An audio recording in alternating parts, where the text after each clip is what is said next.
That was a little bit annoying, wasn't it? Bloody Sunderland. Right. In this video, I'm going to do a quick review slash reaction of the Leeds versus Sunderland match. Sunderland versus Leeds, I guess. Sunderland were at home. But either way, doesn't matter. I'm annoyed we lost no matter what. So I'm going to quickly run through the team news. There was only one change. It was Spence in for Byram. We all saw that coming because left backs are sort of necessary. We definitely need to sign one in January, but it'll be fine. First up, we've got the first half to deal with, and I think a big focus for Leeds in that first half was on retaining possession. You would have Meslier wandering out with the ball, happy to hold it with the two centre-backs to either side and the full-backs pushed on. I think that was a deliberate thing to try and force Sunderland into pressing us, and that would have been really smart. It would have made the game a little bit more broken down, a little bit less structured on their end because they were really good at holding their shape defensively, which was a pain. However, Sunderland refused to press too much, which meant they were able to hold that shape. We were unable to really break through them. It was a weird combination of mid-block and press from them up until the goal, at which point they just sat in because they knew that they could. Chances for Leeds were very few and far between. Best chance, I think, of the match, or at least of the first half, was Somerville's shot from a free kick that was just about palmed over in what was a spectacular save from their goalkeeper. And Meslier made another excellent save himself. Meslier is proving himself to be a top-tier goalkeeper. And I know that a lot of people are potentially... Sorry, just booped the mic there. And I know a lot of people are potentially going to say stuff along the lines of Meslier should have saved that goal. It was a header from close range. He could have easily gotten to it. It was effectively a one-on-one.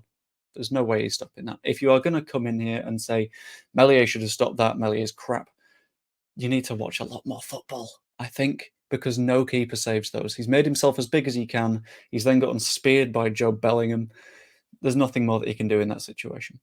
Specifically, something tactical I noted as well throughout that first half was Jack Clarke was absolutely targeting Gray. I think he's realised that Archie Gray is not a right back and he is not experienced. So if he can just run at him time after time after time, he can force him into a mistake. That was especially the case after the yellow card. Weirdly, I wasn't here at that point to see the challenge that gave Archie the yellow card, but Jack Clarke after that just kept running at him, which led to some bad decision making, I think. It led to Clarke often not playing the clever ball through, and we could have lost more than 1-0 if he did that, but instead he chose to target Gray, and I think Gray showed a lot of composure and intelligence and strength throughout the second half of that match just to hold in, just to make sure that he didn't give up that second yellow card and was able to sort of retain things. Going into halftime, things were even but scary. We had 0.2 XG, they had 0.45-ish. Numbers were similar to that, I remember checking. And then the second half came. And it was the second half in which I got really annoyed at Leeds because there was another great Meslier stop early on in the second half. It was one where Andy Hinchcliffe again says, it was directly at him, you should be saving those. It's really annoying when Andy Hinchcliffe says that because he's the sort of commentator that you know just hasn't goal kept once in his life, not even at Sunday League.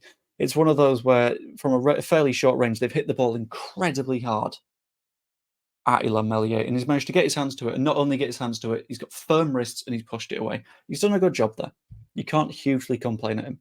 It was a better start to the second half as well. We had a lot more control. Things were less frantic.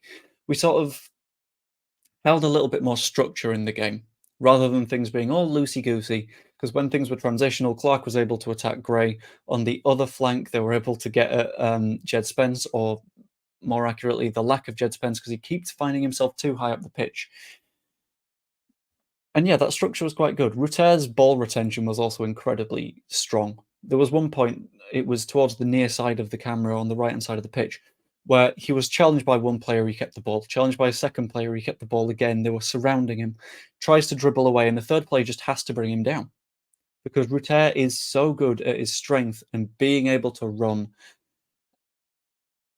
That was such a weird phrasing, but being able to run away from situations where he shouldn't keep the ball, just having it, and he's forcing you to either make the foul or let us have the chance. And in this case, they made the foul. But regardless of that, I feel like we became a little bit too bogged down in the final third. We were able to do quite well building up from the back, and then we'd get into the final third. Or more specifically, they would defend incredibly compact in the final third, and we'd have the ball, but we wouldn't be able to create chances. except the occasions we were able to transition, and this is where I think Somerville was punished for not diving. There was the moment when Somerville was on an absolute sprint against a defender. I saw someone say that it was maybe Clark, but I'm not 100% sure. I'm not going to guess.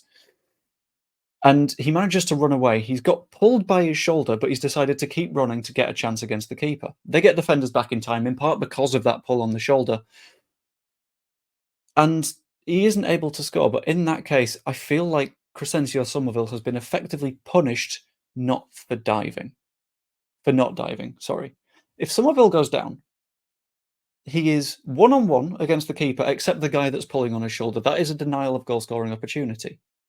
Somerville goes down, it's a red card, but it's the way football works at the moment, in that you don't go down, you don't get a free kick. That wasn't even booked. Whereas in reality, it's at least a yellow card, potentially a red card, if Somerville is less honest. It's a very weird thing, and it's something that sort of annoys me and gets in my head a little bit. But then we got on to the first set of substitutions, where Anthony and Nonto came on for Rutter and James. This made a little bit of sense. You could tell that Rutter was starting to flag a little bit. James was already on a yellow card, so him staying on the pitch, you don't want to risk a red. And immediately after that, we conceded a very, very irritating goal. Quite annoying. In which ball's whipped in. Our player tries to head it clear. It's headed directly to one of their players, who heads it forwards. Archie Gray is just about keeping Joe Bellingham onside, and he nods it home from about a yard away from Ilan Meslier, who is unable to react in time, because I don't think there's any keeper that would be able to react in time. That was so annoying, because it was just the ball pinging about a little bit, and it feels like it's going to go down as a big chance that they've created, but in reality, it's a little bit of pinball that's led to something unfortunate, and they've scored, and we're down 3 points. Irritating. Made a second batch of subs to try and bring the game back under control. Mateo Joseph and Pat Bamford came on for Kamara and Spence, but I feel like the mistake was made a little bit earlier from Daniel Farke. We could have done with Jorginho Rutter at the end, because we know how good he is at creating chances. He receives the ball, holds it up, finds the right pass, moves to receive another one. He does that almost mechanically. He does it so effectively that you can't even question the fact that he is one of our better players. And I understand taking him off, because he was looking a little bit leggy, but in those dying embers of the match, we really needed him on the pitch, and we didn't quite have him. Especially when Sunderland effectively went into full game management mode. They went absolute low block, defending as deep as they can, just waiting for us to put the ball in, because aerial duels, they're going to win every time. Tall centre-backs are always going to beat Crescencio Somerville for a header, except that one header that Somerville scored a few weeks back. And ultimately, it's just really annoying, because 1-0 to Sunderland in a match that we could have quite easily won going into it. I think we made some mistakes. We weren't quite at the races. Unlucky with the goal we conceded. I don't think we deserve to win, but it's an annoying one, really. But yeah, I'm going to leave it there. Let me know what you thought in the comments down below. Like the video and subscribe. Subscribing would be absolutely huge for me right now, because I'm trying to grow this channel alongside the other one. The faster I can get this one growing, the more stuff I can put out for you guys. Be massively appreciated. Hope you enjoyed, and we'll see you later.